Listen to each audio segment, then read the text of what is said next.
All right. Welcome to this episode of the podcast. We have Marsha Madigan. She is a doctor and a mentor and guide for human design. How do you clarify that, Marsha? I would say that. I am a licensed certified human design analyst also. But yes, Awesome. I'm so excited for you guys to meet her. She has this voice of clarity and reason and calmness that I'm just so excited for you to know her story, get to know her, and learn what human design is, what it did for Marsha, and what it can do for you as a valuable resource and tool. Well, that's great. Thank you so much, Annie. Thank you for being here. I'm so excited for technology and that we can connect. I know it's wonderful, and it's wonderful that you are so generously giving your clients all this information, not just about this, but many things. Yeah, any tool for us to end internal suffering. Yes. No kidding. So Marsha, would you mind taking a minute telling us about you? I know you studied at, is it Michigan State? I worked at Michigan State for years, but my degree is from the University of Michigan. Okay. Yes. And then I have an MD degree from the Medical College of Virginia in Richmond, Virginia. Yes. And so what's the story of Marsha and how she's a mother, a doctor, and a human design specialist? Can you share with us? Certainly. Thank you for asking.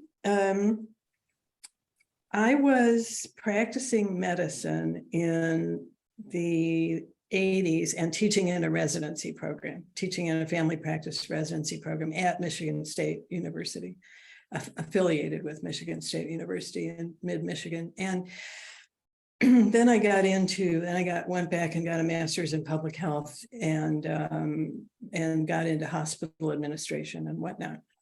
And that was all just going swimmingly. And I had 3 kids and I had a patient practice and everything was good. And I learned about the 3 principles of human development that a lot of people know about. I don't know if your people do, but it's available to look at. And I was teaching that.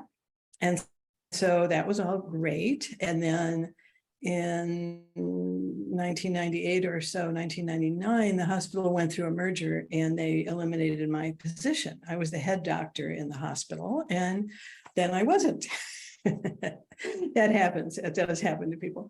And so that was kind of interesting because my ego was tied up in that position, of course, which I didn't really realize. But I started my own consulting work, and then shortly thereafter that, in 2001, my husband and I were in a very serious car crash.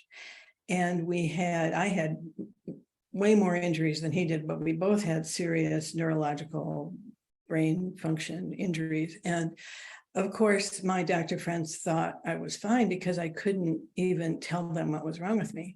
And they never asked me. So this is what happens when you're sort of in charge of things. They just think you know what you're doing when you don't.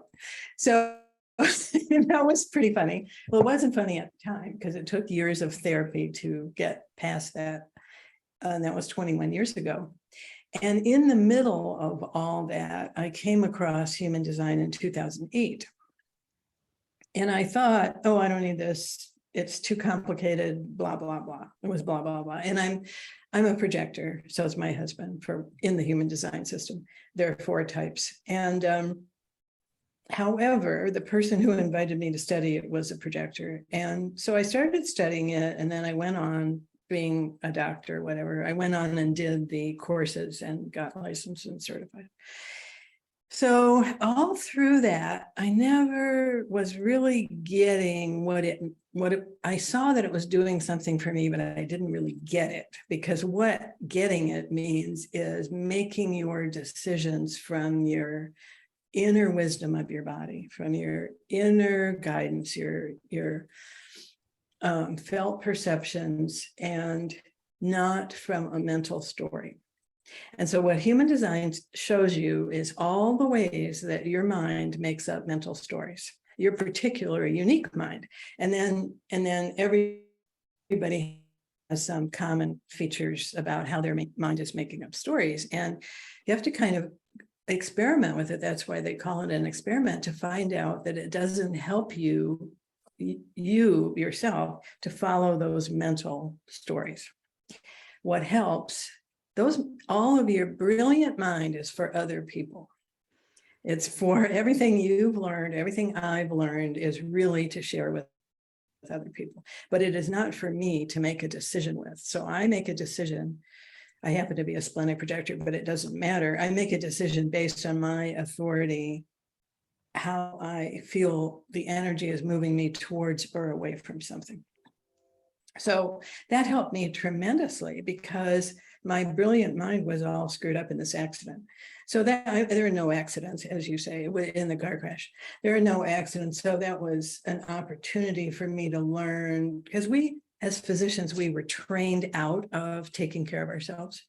We were putting everybody else first, like mothers do. Mothers are always wanting to make sure the kids are okay, and their husband's okay, or their partner, or whatever. And then maybe they'll think about themselves. Well, but generally not. And I didn't either. So, so that's what drew me into human design. And what I've discovered with it is, because I was very driven towards the spiritual nature of life and kind of figuring it out. What's the bottom line with life, and what's my relationship with the universal being and whatnot. And I discovered that happens automatically, that clarification happens up automatically, that awareness, if you're following your design, because you're not in your head going off into all, I should do, or I shouldn't, or this is why, or all the cost benefit and all that. It just happens. You just tune into loving what is, basically accepting what is, surrendering to what is. It happens by itself. You don't have to do anything. So that's my short little story. And also, since I know most of your clients or people that might be watching this might be moms, it's so important for children to be nurtured in their uniqueness as much as possible. So when you have 5 kids, or my aunt had 13 kids. I mean, how do you allow each kid to follow their own energy without disrupting the family? So that is a really useful thing in human design. So I'll stop there and see if you have any questions at the moment. I love all of it, and I love that you're sharing it. What was the point? My first question would be, what was the point when you were doing the trainings and it finally clicked? Do you remember? I do. 2 things happened. I can tell you a real short story. I was studying human design before I talked to any human design professionals. So I was reading all the books and reading everything online, blah, blah. And I thought I knew what I was doing, right? But I'm smart, right? Well, it didn't work that way. And so I had my first actual reading with a human design professional when I had been studying it for 3 years. And coincidentally, again, there are no accidents. Coincidentally, the 2 weeks before that, my husband had a severe illness, sepsis from an infection. And the doctor, when we were at the doctor's office, she said, he is really sick. I'm going to call an ambulance. We're going to get him to the hospital right away. And we were on an island near Seattle. So it was an 1.5-hour trip to the hospital. And it included, of course, what am I going to do? How am I going to support him? How am I going to deal with everything at home? Blah, blah, blah, whatever. So we're sitting in the exam room. She goes to call the ambulance. We're sitting in the exam room, and both of us, well, I felt absolutely no movement of energy towards doing anything that she said. Sorry to say, but whatever she said was not compelling to me.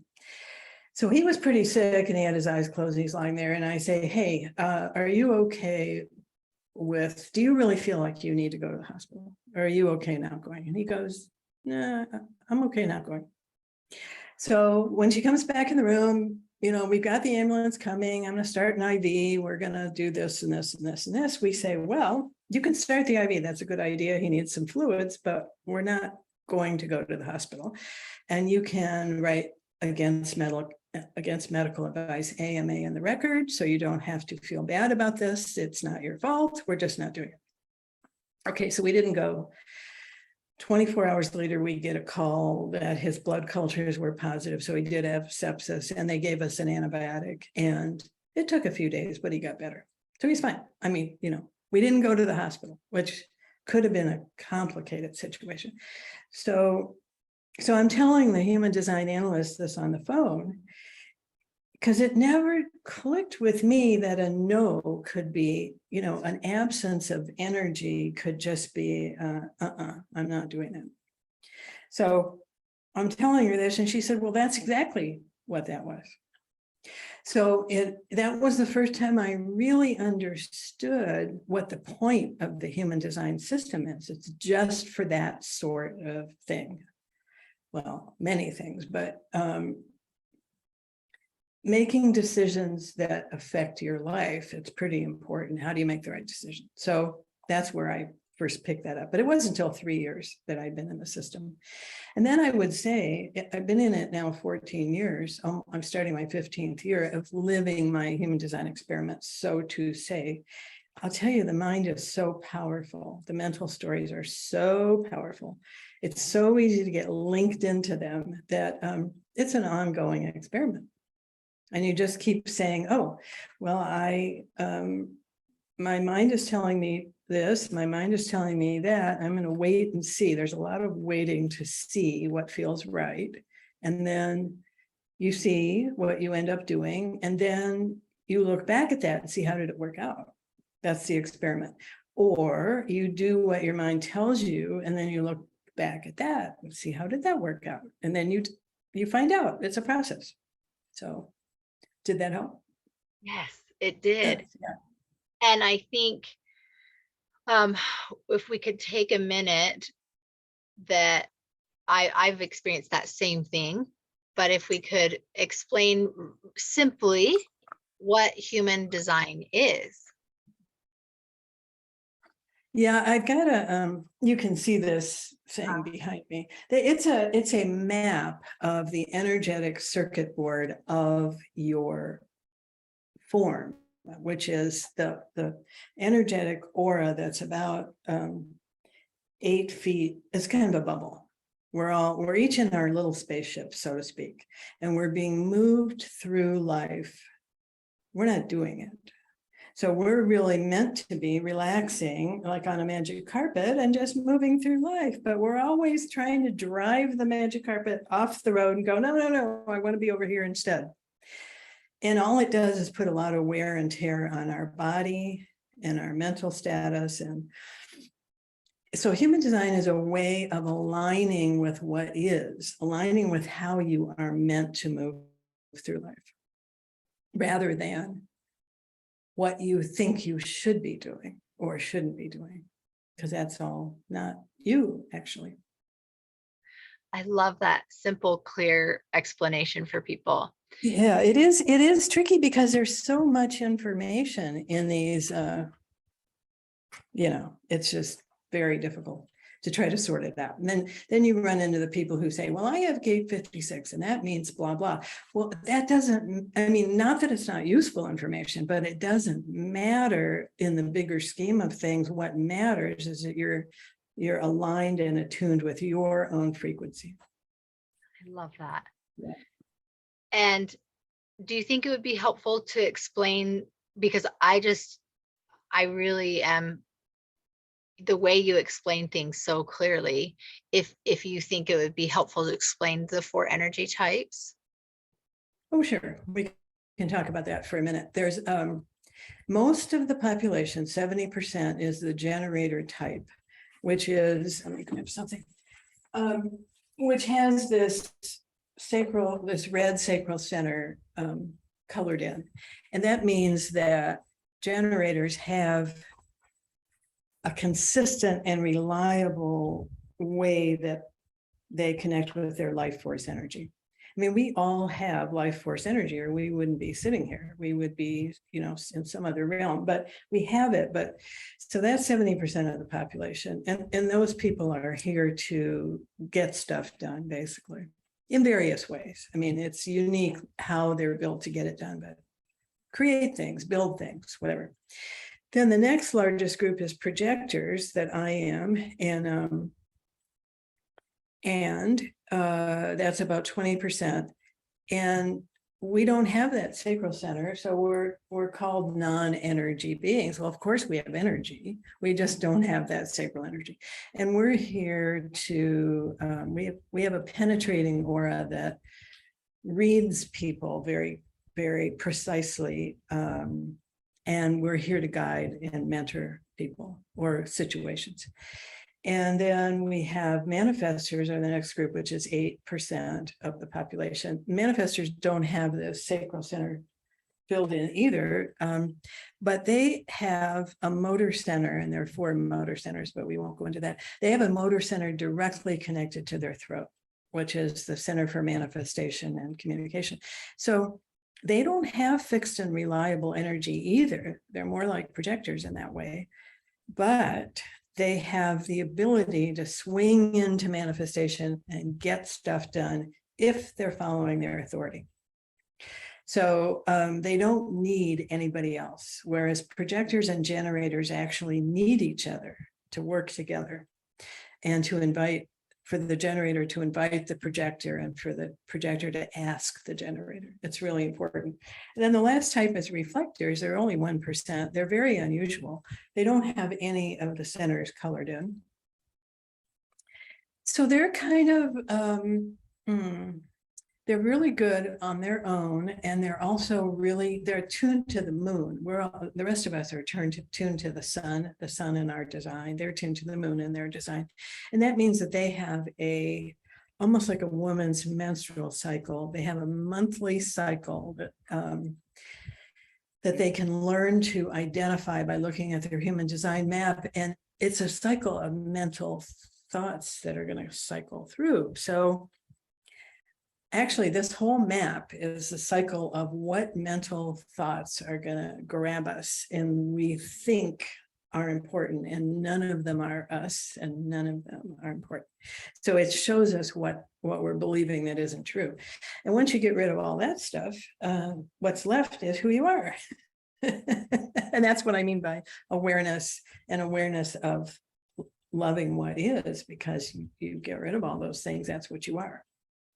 So anyway, one last thing about reflectors, they are really good at scanning groups of people, and they see the issue. Like, let's just say in a football stadium, they can scan the football stadium, they can see the one little person over there that's going to cause a problem. And that's just that's what they see. So we see, as projectors, we see something different. We see one-on-one usually, something that's important about that person, how they're using their energy, and how we might be helpful. So, that helpful? Yes. Okay, now I lost you. Oh, I see there we you. go. Okay, now I can hear you. That Yes. was perfect. It was exactly what I think it's a great way to introduce people to it.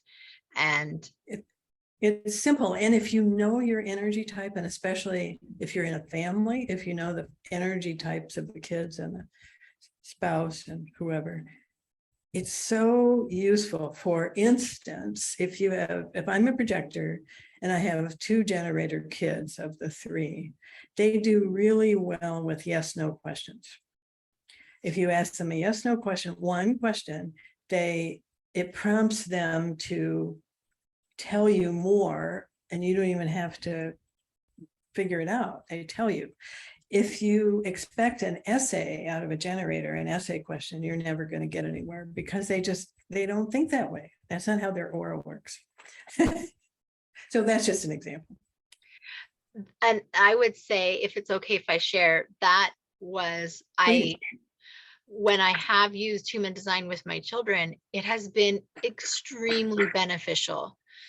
We have 2 generator daughters, a manifesting generator daughter and a manifestor son and a projector son. So we have all of them. And then my husband and I are both splenic projectors. And my 2 generator daughters that have sacral authority, the oldest, when I learned how to ask her yes, no questions. That's huge, isn't it? She's huge. She would come home, Mom, there's a pool party on this day, and we would just keep going and going and going, and there was no resolve.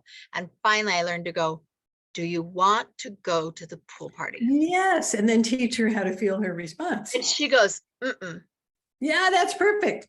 And then you can skip all that. Yeah. Oh, I cannot tell you the time it has saved and the mental anguish, because she could never get out of that loop of the thought cyclone.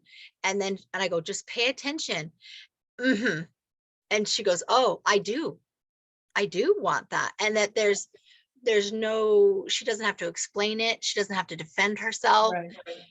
It hasn't happened with my other daughter, but she hasn't been as interested, and it hasn't been as big of a problem, but such a great tool.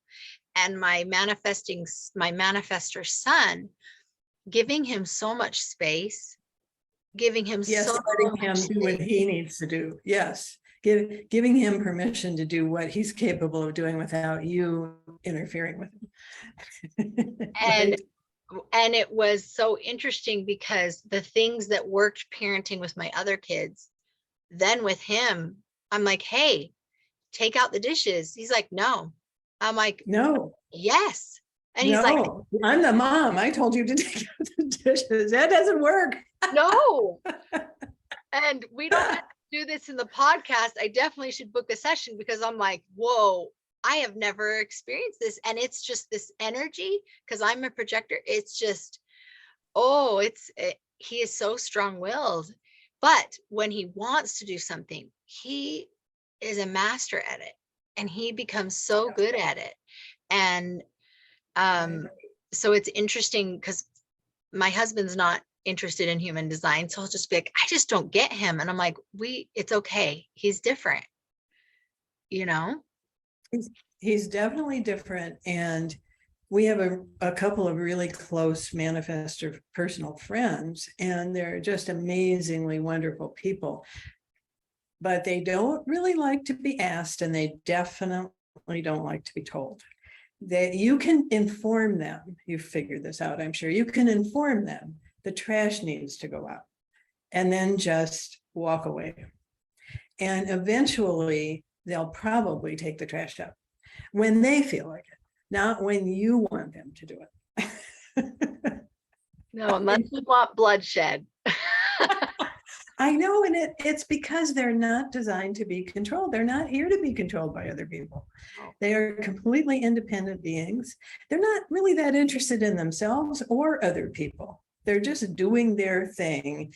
And what impact can they have on society or on their friends or on their family? It's all about their impact on others. Yeah, I love that. And so just knowing this is huge. It's huge that you know that. Yeah. And I knew my son, my youngest, is a projector. And when it came to coaching, I knew all of my kids, I made them nap, and they napped, but he's a projector, and he's just an excellent napper. So that's when I work, because I know I have 2 hours every day. He is always going to take a solid 2-hour nap. Yes. And you're going to like this. My husband is 75. He's a projector. He's taken probably 2 20-minute naps since kindergarten. His whole life, including his working life as a CEO. He had a couch in his office, and he'd say to his secretary, close the door, I'm taking a nap. And he'd take a nap. And that's how he went to all these evening meetings and traveled all over the world and did his job and everything else. He took naps. Yeah. I met Marsha, if you're listening, for the readers and listeners, I met Marsha through the book, The Ultimate Coach has a Facebook group, and I met you through there. But I don't know if I shared with you that as I read the book, The Ultimate Coach, I knew Steve was a projector. Yes, he is. I watched how life was not working for him, and I saw me, that those things Yes, me didn't, too. I saw that. things don't work for him. And then it was funny because I'm like, I want to coach at home, but you don't do that. You have to have an office. And I want to do this, but people don't do that. And had this permission, like, oh, whatever works best for me works best for everyone. Exactly. That's what you just said is the key to the whole thing. It's when you're on an airplane and they say, put your own oxygen mask on first before you help anybody else. It's the key. You can't give somebody what you don't have. So you have to replenish your own energy, and then you can be present for other people. And I No love other that way. for the people looking at human design, when they find out their energy type, for me, there was some harmful information that I learned from readers, and also even books, as a Yeah. projector, that I felt very limited. I felt very it put in a box kind of thing.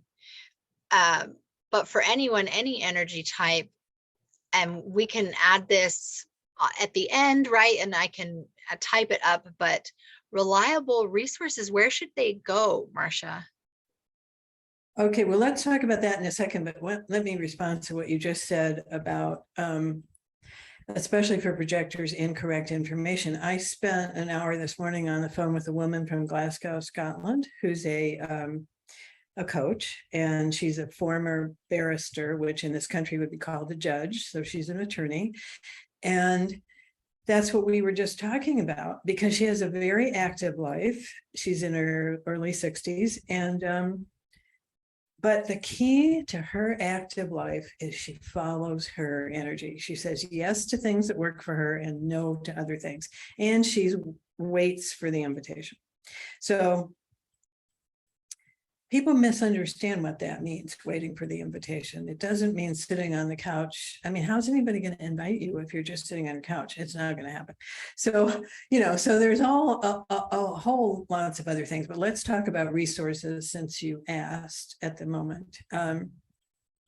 There are Facebook groups for each type, and even beyond that, more detailed information that are in Facebook groups. I would say half the information in the Facebook groups is pretty good, and the other half is just people saying what they feel like saying, and you can't count on it. So I'm just throw that up there. There are some good things on Facebook in human design. I tend to refer to the Jovian Archive, Jovian Archive, and the International Human Design School as having the clearest, most easily understood information. There is a book written by Darmen and Leela Swan Herbert, hyphenated last name, called Your Own Authority, which is an excellent book that a lot of people don't know about that book. And then there's the Linda Bonnell and who wrote The Science of Differentiation, which is kind of an encyclopedia of human design. So it has a lot of facts, but it's an oral tradition. It's an oral transmission. It comes into you when you hear the frequency of somebody else's voice. So it is very difficult to do what I did for 3 years and study everything and think that you know something, because it doesn't work that way.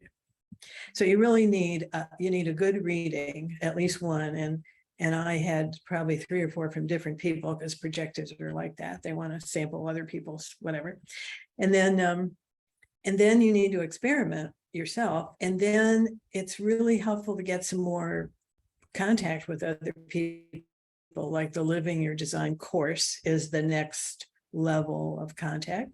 Or for instance, I run a little group once a month or so that people can just show up and share stories, and like the story I had about my husband in the hospital, and people can pick up the feeling of using your authority versus using your mind. It's kind of all in the feeling. Yeah, I love that. And I love how when you do explain about human design, like essentially or eventually, I don't know which word to use, when all of us are living in alignment with our aura and our design, we're a full, complete being. Yes. We're everything. But to get to that point, you have to become, for me, what I explain to my clients is nothing. You have to be willing. That's right. You have to be willing to let go of every thought, every story, that it's not yours. That's right. And it means nothing. That's so accurate. And that sounds simple, but I find it is extremely difficult. Well, it's difficult. And since you referenced Steve Hardison, he did a lot of work with Byron Katie and the work, the quote, the work, and I have too. Not in person with her like he did, but I've been studying her for however long, 20 years or something. It is all about not just believing your thoughts. And if you have a wonderful thought and you feel really good, not excited and hyper, but just calm and good about it, you don't need to question that thought. But if it's taking you into any kind of an uncomfortable, nervous or anxious or upset space, you really need to question that thought. Is it true? Is it true? Can you be sure it's true? Can you absolutely know it's true? Anyway, she's got a list of 4 or 6 questions that are extremely helpful. And all of this is something we do ourselves. Nobody can do this for us. We have to do it ourselves. So like you said, your husband's not that interested. My only person, well, I've got 2 people in my extended family that are interested. My daughter, and she lives in California, so I don't see her all that much. And then my husband is fortunately very interested, so we do this together. But everybody else is like, yeah, right, okay, there's mom again talking about human design. And part of it is because some people are so tuned into their body, they don't need somebody to tell them what to do. You know, they don't need somebody to tell them how to tune in. Great, good for those people. That's fabulous. I'm not one of those people. That's why it helps me. I love that. Because what a lot of, I don't want to use the term, but new age things, people come to them and this is it. And it's only one thing. There is nothing else that will help you. You have to do this one thing. Well, that's not what human design says. Yeah. And if you don't do it, right? And what I found by the time I found human design, that through silent meditation, which saved me, I already knew all of these things to be true. So reading them as a confirmation that when I stopped telling everyone everything. Yes. Oh, that's so, as a projector, because we have such a penetrating aura, we go right into the 70% of the population that are generators. We just go right into them and read them. And then we start telling them what we see. But if they didn't ask or invite us, it's like, even for me, if another projector does that with me, I can really feel it. I can feel it. We're so penetrating. It's a interesting dynamic. Like, I love my husband's and I conversations because they can be really deep extremely quickly. But if we give each other advice if it's not asked for, if when we didn't ask for it, yes. But when we do ask each other openly, those blind spots, and that confidence, almost, I would feel, well, I'm just being boastful or something, but that clarity of being like, that's my gift. And the more I lean into that my gift is not those other things, that's my gift for people who want it, that value it. That gave me a lot of permission and empowerment, where some things that I heard about being a projector were not empowering. And correct. And but that's how we learned. But I loved how through spirit, through just listening to my body, I knew all of this. But it took me years. But I do trust it. You have to trust it. You have to rely on it. You have to count on it. You might know it intellectually, but then you're still over here listening to your mind, But I loved learning about my kids, that they're different. And I would notice how I'm different as a mom. Motherhood was very different for me versus most of my friends. And Yes, all of those very accurate. where I Like have, going to the park, for instance, when you have little children. So you would want to be sitting on the bench and watching and just seeing what's going on. But the generator moms might be out there running around, throwing balls and doing all this other stuff, but you wear yourself out doing it unless you're really pulled to do it, which you could be. yeah, last week we had a event with some youth, and it was kickball. And usually I just like watching, but my body literally just moved on to the field. Yes, moved into it. So that's perfect. Mhm. Mhm. Because I was told, yeah, you're pretty much not supposed to exercise. You're not supposed to. And I'm like, No, and I haven't looked at your chart, but whether you have an active body or a passive body, that's in there. And I have an active body as a projector, and my husband has a passive body, and I need more exercise than he does. As it turns out, often he gets more exercise because he pushes through it, because he's a man, right? Well, that isn't necessarily healthy. So it's learning your limits, and he's gotten better over the years to really say, no, I'm not doing it. Nope, I don't feel like it. Nope, we're quitting early. Nope, I don't need to finish the class, whatever, the exercise class. So that's good. what would you like to share? I mean, I could talk forever, but if you could leave what would you want to share about?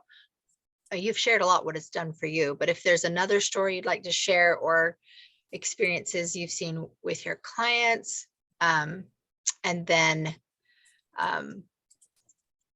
we already did resources, but just, I mean, I have tons of stories of how it worked for me, but I am just at the bare surface. It's been only 2 years for me. Mm-hmm.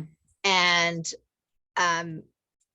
I felt compelled to get into it and studied it for a while, and then it just stopped.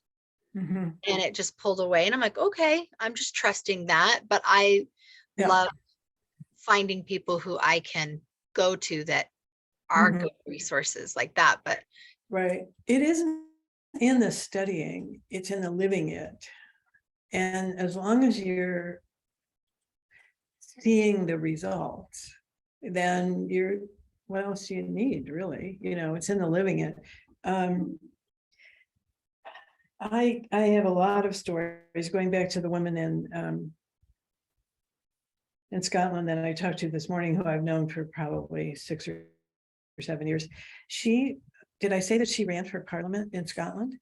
And she had no prior history of anything like that other than being a judge. And she's a coach, and she has her own clients, and she's got a lovely life, and she's happy, and she's got 2 kids and all this. But she just felt moved. She saw an advertisement in the paper, the local paper, that said, "We need your help." And she responded to it. And it was about the position that was open for running for parliament and all this. And she felt moved by her authority to run. Now, she did not win. And it was a lot of work to do this. And I just asked her this morning, this happened 2 years ago. I asked her, well, did you feel moved by your inner authority to do this? And she said, absolutely. I said, were you sorry that you did it? Nope, I'm really happy I did it. Are you sorry you didn't win? And no, I'm really glad I didn't win, because it would have been way too much work, way too much work. So I said, well, that's interesting. She said, yes, but I met a man during this process that I really like. And, it's a slow process, but they're getting to know each other better. It's like he's a friend, and that's how it should be, because if you have a 4th line in your human design profile, you have a closed small network, and you need to be friends before you move on to anything else. So that's just another little thing. So there's so many stories like that. I have a manifestor friend who has 2 daughters. Her husband's a generator, and she's just not like her her daughters have generator mothers. Her daughter's friends have generator mothers. So they are all having birthday parties and going to the zoo together, like you said. And she's not like that. And she never has been. And when she was able to explain that, her girls were in college when she learned about human design, when she was able to say, you know, I'm not like other mothers, and I'm not, and they're both generators, and I'm not like you guys either. And here's why. And it doesn't mean I don't love you. I really do love you, and all this. It really changed the dynamic with the children. So there's so much of that. I could Yeah. go on, but Oh, we could do, I think this is beneficial for everyone, because every story, when you learn to listen about yourself, there's so much to get right. from how helpful it is if we stop doing and lean into our being. Yes, lean into our being and lean into waiting for clarity to see what to do, if anything. Don't just go do something, which is the tendency that most people, even generators, need to wait. Everybody needs to wait. Yep. Yeah, waiting's a big thing. Big So, thing. And big. those stories are fun like that. When I learned about, I was just barely about the invitation. I was taking an Eckhart Tolle online course, and they sent out an email. If you'd like to ask him a question in person, let us know your question. And my immediate response was, my mind, like, there's so many people, I'm not even going to put this in here.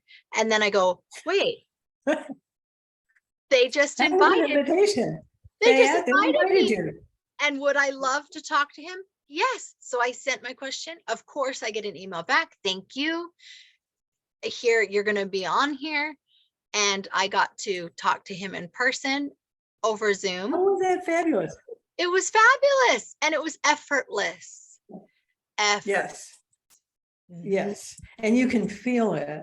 Whereas you could feel, if your mind is trying to stop you from doing something that's right, you can feel that too. It's resistance. You can feel the resistance. So that's a great example. It was a fun, easy example. And knowing as a projector, you know, most people listening to this, I actually have a lot of projector clients, but with my children, they might not be my tribe that's looking for my answers, and there's no pressure for them to be that. Yes. And I felt like when I released that my kids have to learn from me, I actually feel like the ones who are ask more, because that friction wasn't there. It takes the pressure off. Exactly. And that would be the same with friends or even the cashier in the grocery store. Let them say hello to you first. They've got a busy day with lines of people coming at them. Let them say hello first when they've gathered their energy and they're ready to talk to you. It makes a big difference. And they're happy to see you instead of bothered or, hassled. So lots like that. Well, thank you, Annie. This is really lovely. I think it's wonderful that you're doing this with your clients and whatnot. It's great. Oh, thank you. I feel so much gratitude and excitement for people to learn about human design and learn about you, and know to do your research, right? And find trusted resources.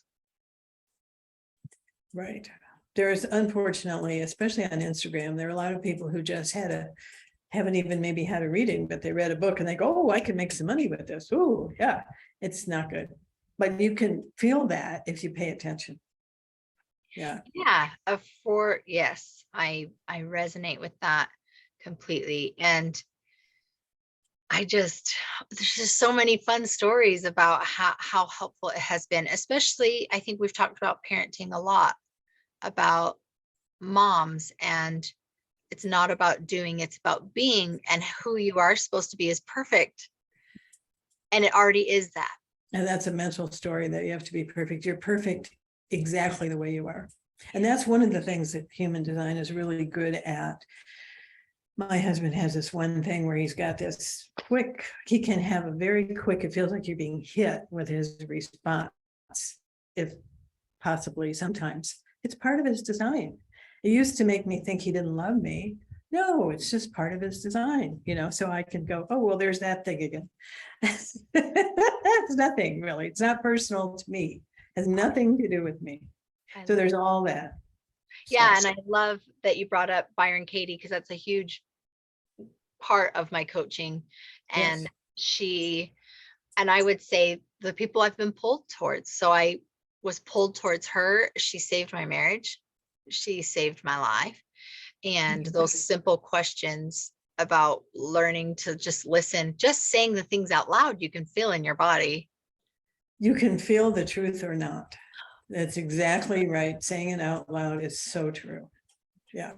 Mm-hmm. And that just these helpful pieces for us to, and how much, I mean, I'm sure we're getting short on time, but the resistance to letting go, Marsha, and writing the design of your life. Do you have any tips for, I know that's such a deep thing, but. Well, it is, but it's so simple because we don't have to figure it out. It's already, you could say it's already written. We're riding in the back seat of the vehicle, relaxing and looking out the window. And it's like we're watching a movie and we can enjoy the experience, as opposed to trying to figure it out, come up with the next steps, come up with a plan, come up with an outcome that very rarely ever works anyway. So you're fighting that all the way. Yeah. And if it did work, it's short term.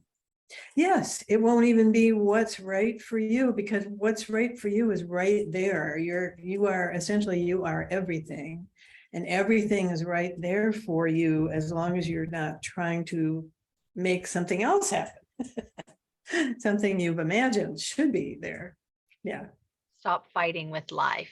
Yes, stop fighting with life. It's really so simple. It doesn't mean it's easy, because our minds are very active, but it gets easier with time.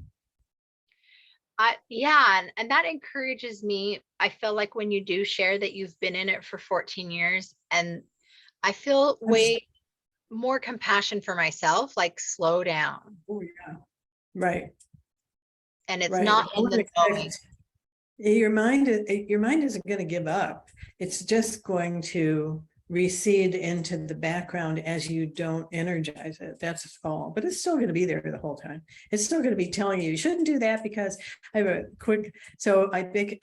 This is not my story, but if I bake a chocolate cake and it's beautifully iced and it's for my brother's birthday, and I go, ooh, that looks really good. If I just stick my finger in the back of it, I can get a piece out and the frosting, and then I'll cover it back up. And so you do that, right? And you feel really good about eating the chocolate cake. And then your mind goes, oh, you shouldn't have done that. That's just terrible. That's just the mind. The mind is never on your side, basically. It's always on the other side. I the same thing. I had a client go, well, what point of doing this do I stop judging? And I go, what? Your liver produces bile, your lungs breathe, the mind judges. That's what it does. The mind judges, you just stop paying attention to it. You stop believing it. You let it judge. That's just what it does. And when I get out of the way, it keeps going. And I feel like putting the stick in the wheel is when I believe a judgment. And but I'm feeling just so much joy. My cheeks are hurting from smiling at this conversation. And oh, that's good.